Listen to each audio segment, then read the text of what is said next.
A plug-in hybrid car is one that has an engine, but also a small battery pack that you can plug into a charging station to give you some limited electric-only miles.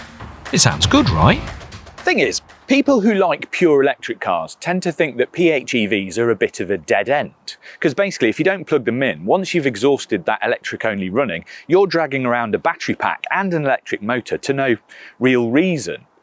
On the other hand, people who like PHEVs say that they're the best of both worlds. So basically you can commute around all week on electric power, and then if you've got a couple of longer journeys, you don't have to visit the public charging network unless you really want to.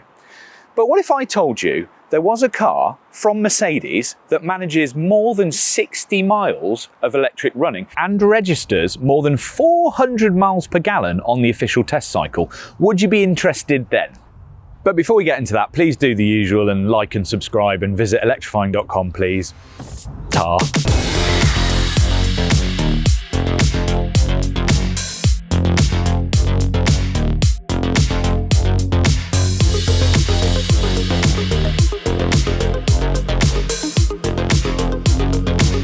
So there it is, the new Mercedes C-Class 300e saloon. Yeah, I know what you're thinking. It's nice, it's a new C-Class, but it's not exactly a spaceship bristling with the latest tech.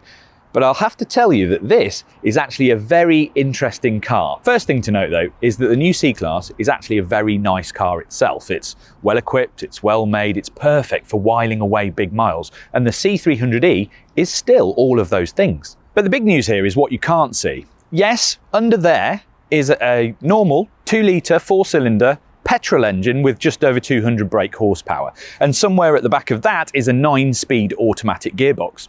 But what this car also has is actually a 127 brake horsepower electric motor and a 25.4 kilowatt hour battery. I know those numbers are all a bit confusing, but what it means is this car can manage 62 miles of pure electric running on the official test cycle, which is nearly twice that of a normal PHEV. That means that the C300e, if you plug it in regularly, will manage 404 miles to the gallon and emit just 14 grams per kilometre of CO2. Now that in turn means that it's basically very cheap for tax, and it'll visit a fuel station way less. In fact, this car will attract about 7% tax in the next year, and something like a C220 diesel will be 28%. That makes it really cheap for businesses to run. But more than that, the C300e is also equipped to top off that battery with fast charging. It'll take a 55 kilowatt DC charge, filling the battery from flat to full in about half an hour, something that most PHEVs can't manage, and meaning that you can reinforce your electric range when on a longer journey. That's probably not worth it for a PHEV with a maximum range of, 30 miles, but this, with 60 plus, that would be worth having. Take me for example. 60 odd miles would be more than enough to cover off all my weekly local commuting. I'd never use the petrol engine at all, but then 2 or 3 times a week I do have to go quite a lot further. And I'd start with a full charge, I'd go to work, and at the end of a long day I wouldn't have to visit the public charging network unless I really wanted to.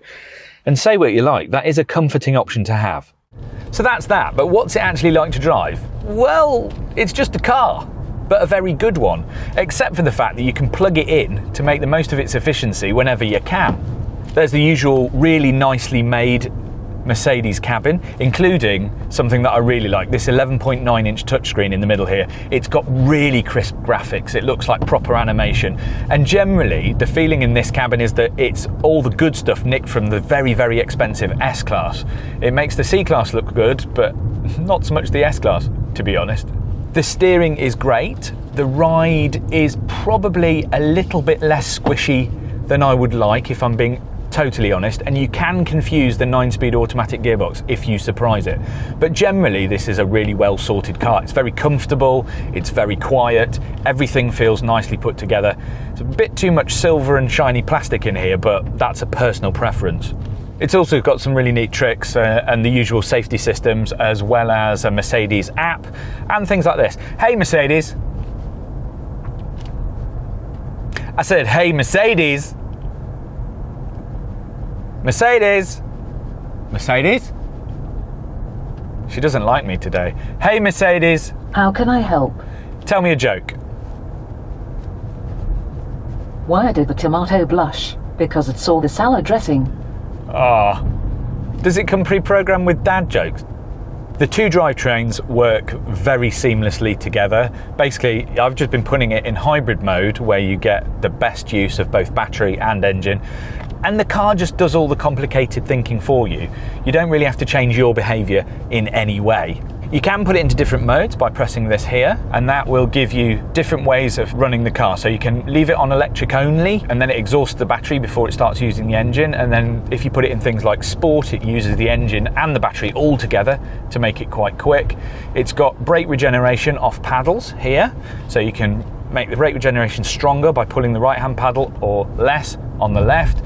Or if you pull them both together, you get automatic regen, which will look through a series of cameras at what's going on in front of you, be it a bend or a roundabout or another car, and adjust the brake regen itself. It actually works really quite well, and I'm quite impressed with it. And when you do put your foot down, you do get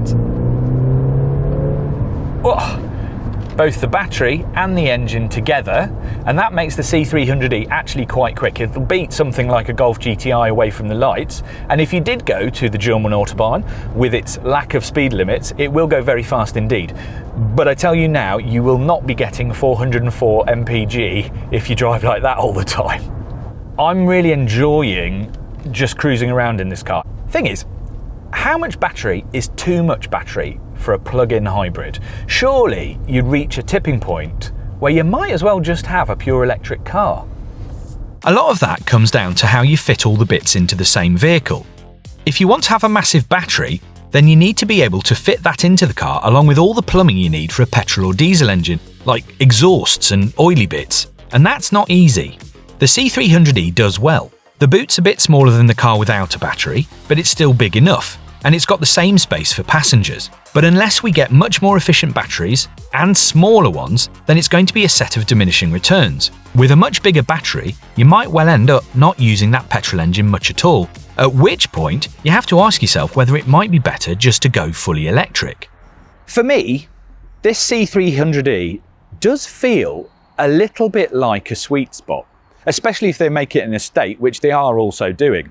There's more than enough range for pure electric running when you're just commuting, and then when you're on a longer journey, you have the option of fast charging for topping off the battery and keeping your efficiency up.